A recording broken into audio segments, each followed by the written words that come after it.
Today is July 10th. It's Monday, and this is William Michael of the Classical Liberal Arts Academy. And I'd like to apologize for the inconvenience that I'm causing today, because yesterday I published a talk in which I provided an update on our status with regard to accreditation. I explained where things were and talked about it a bit. And then this morning I woke up, sat at my desk, and an email came in from our candidacy evaluator from Cognia, the accrediting agency, and she told us that we're going to be recommended for candidacy. So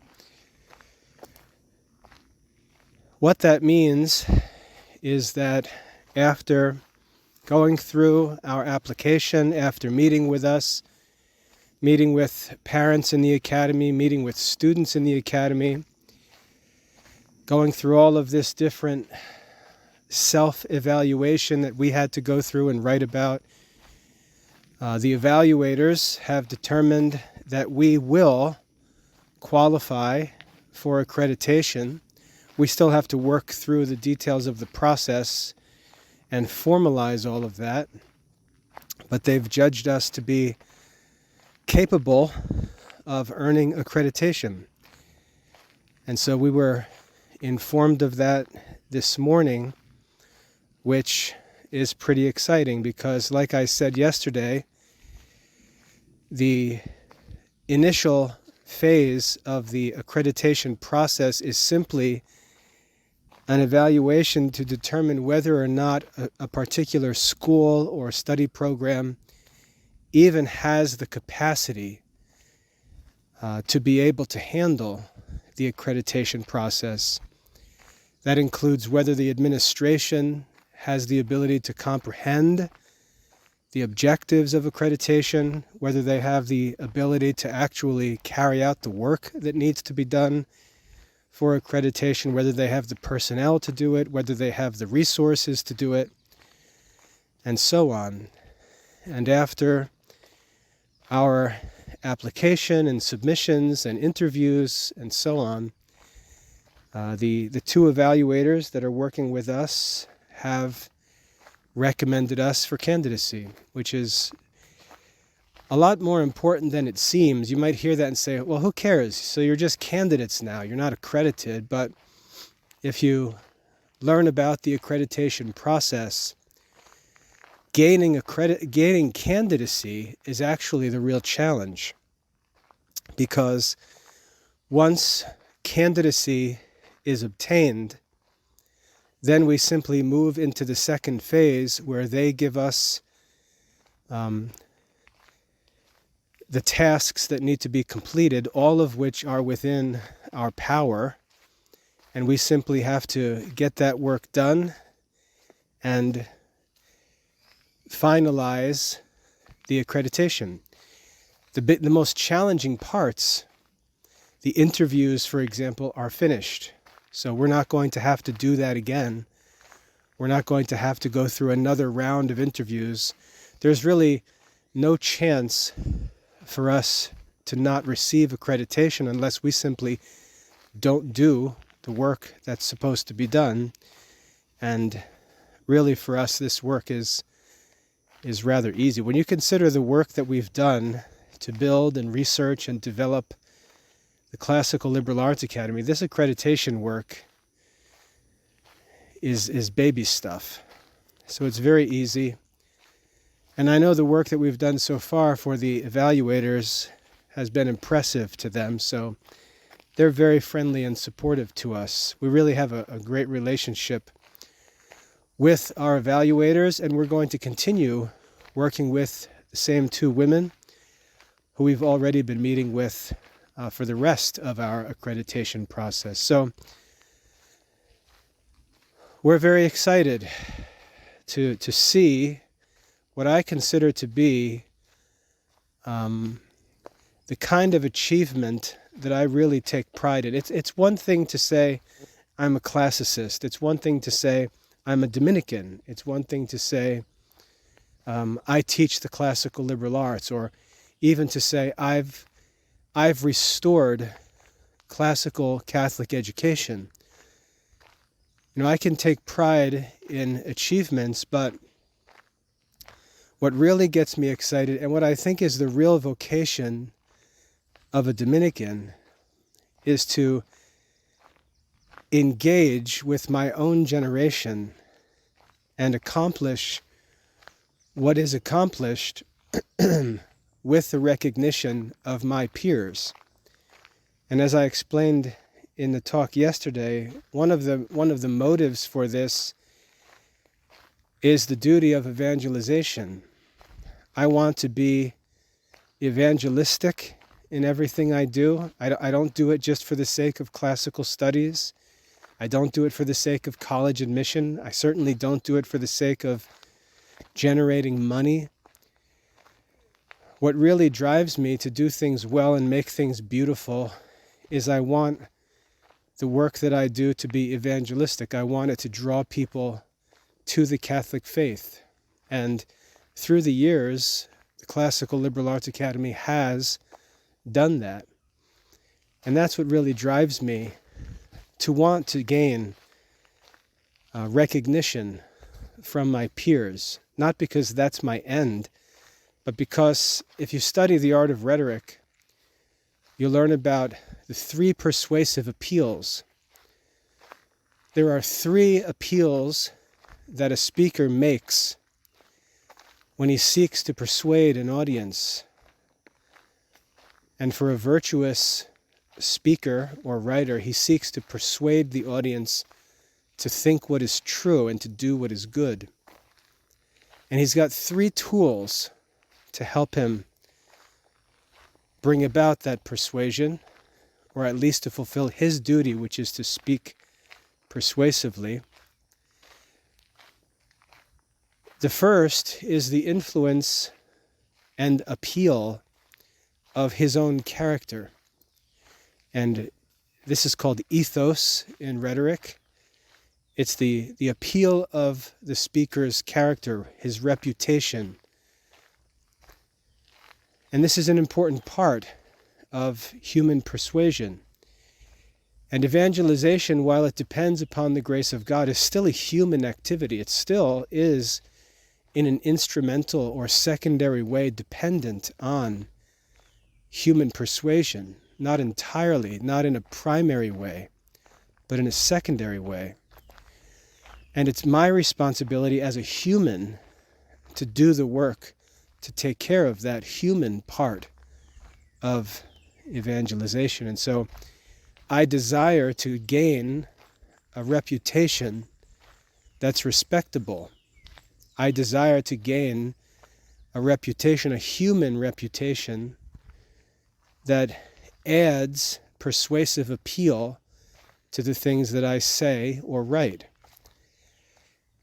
And so this accreditation, this recognition from peers, is valuable for the sake of adding to my ethos in the work that I do and helping me to evangelize my own generation. In case you're curious, the other 2 persuasive appeals are logos and pathos.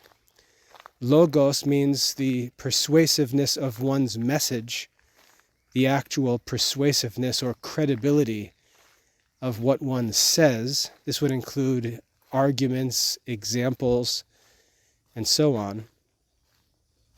And then the third persuasive appeal is pathos, which is emotional appeal. And that doesn't mean necessarily dramatizing your case and trying to gain someone by being emotional. It simply respects the effect of emotion on the decision making of an audience. So for example, if I wanted to tell a joke as a comedian and make people laugh, but I did so at a funeral, that would be poor pathos, because It's simply not the appropriate time and place. The audience is not in the right disposition.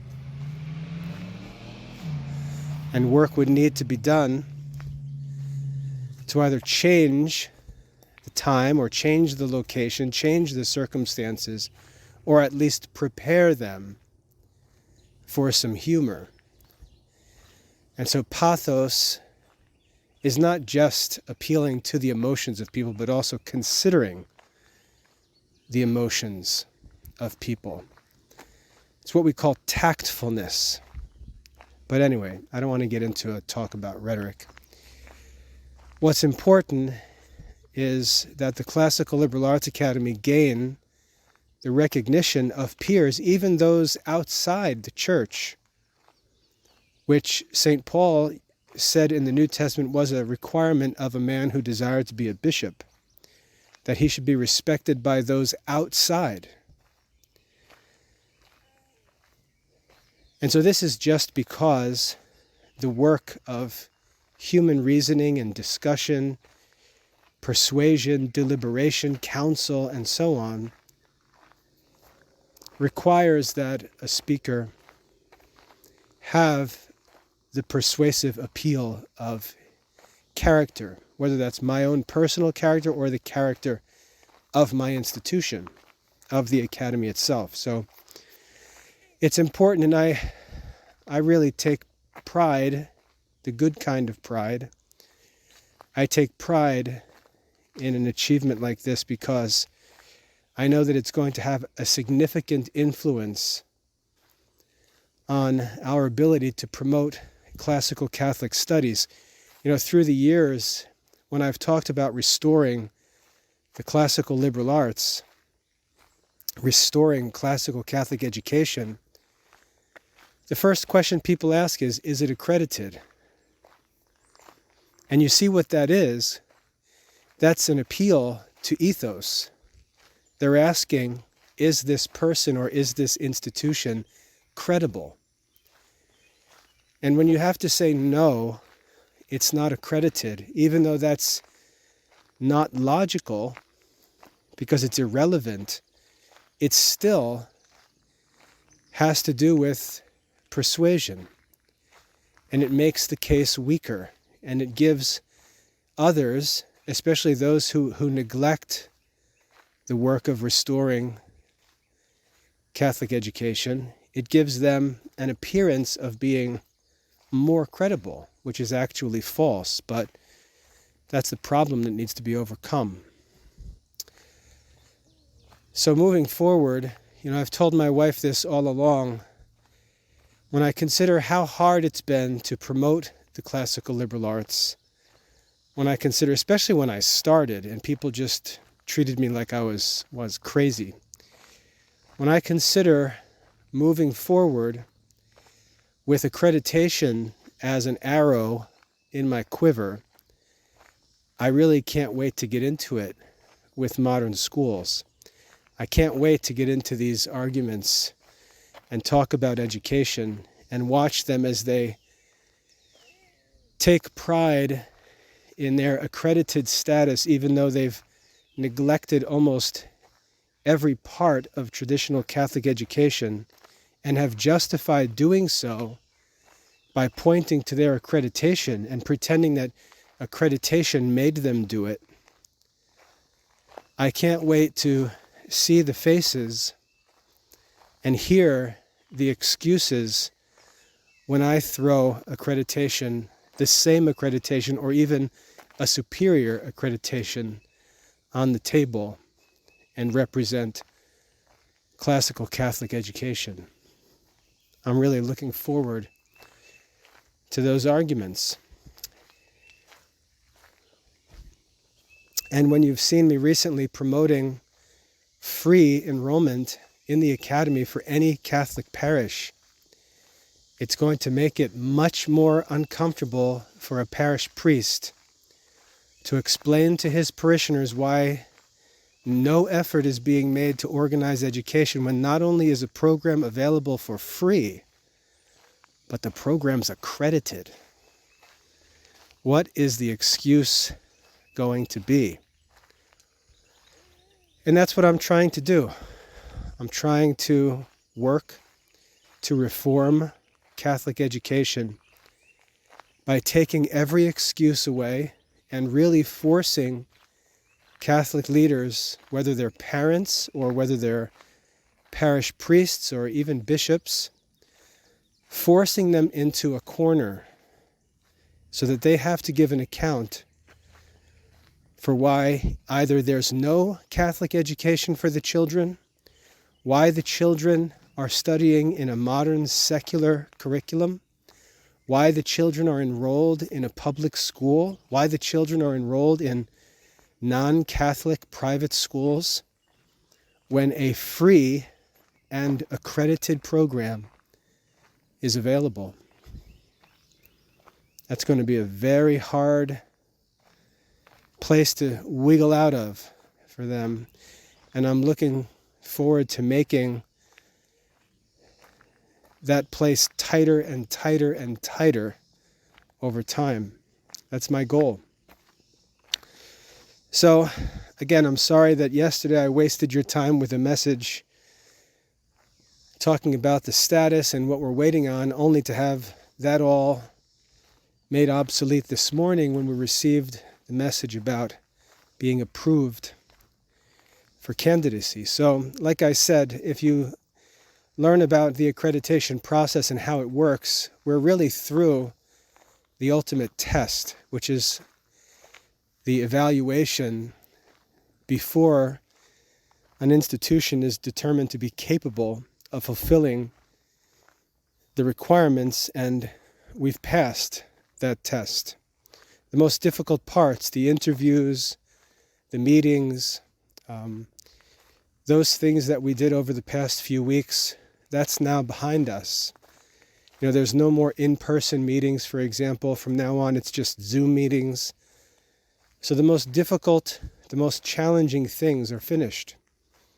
And it's just a matter of time. And I know that talking with the evaluators, they're talking about us being accredited this upcoming academic year, 2003-2004. So as soon as we get back from vacation, because our family vacation is scheduled next week, as soon as we get back from vacation, we're going to dig in and start getting the tasks completed that they set up for us.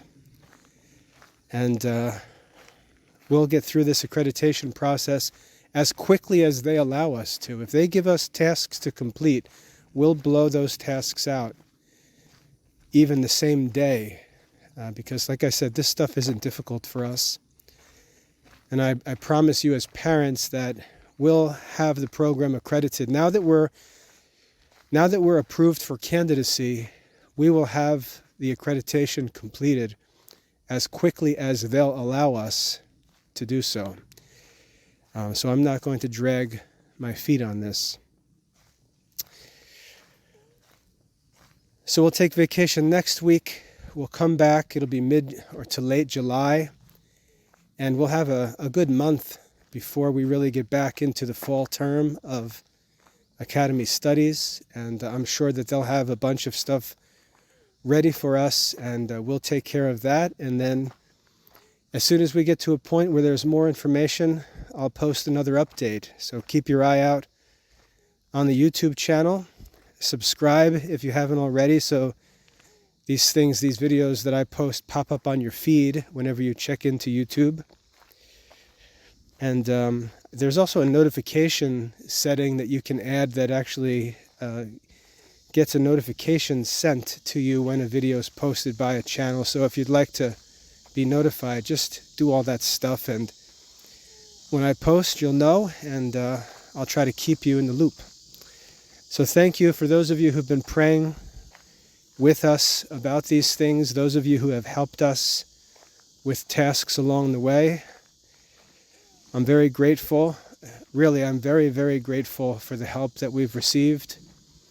And I'm working to get this done for the benefit of your family and for the benefit of many other Catholic families, and God willing, for many Catholic parishes, if God grants us the grace of being able to help develop parish schools that are affordable and that now can be accredited.